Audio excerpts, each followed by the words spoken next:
तुला 2 मुलं आहेत, घरात एकटीच आहेस, इतकं काम करतेस तरी तुला दमायला होत नाही, असे मला बरेच प्रश्न येतात. तर मी आज तुम्हाला माझं सिक्रेट शेअर करते. सकाळी उठून माझा वर्कआउट गरम पाणी आणि ड्रायफ्रूट्स खाऊन झालं होतं. त्यानंतर मी ब्रेकफास्टसाठी केली होती भरपूर अशी मोड आलेली मूग. तर बरेचदा काय होतं की हिवाळ्यामध्ये पावसाळ्यामध्ये अशी भरपूर अशी मोड येत नसते.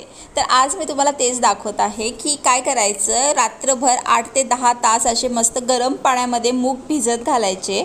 त्यानंतर तुम्ही नॉर्मल पाण्यात पण भिजत घालू शकता. सकाळी उठून त्याचं पाणी गाळून घ्यायचं आणि अशा छान अशा सुती कापडामध्ये ते ठेवायचं.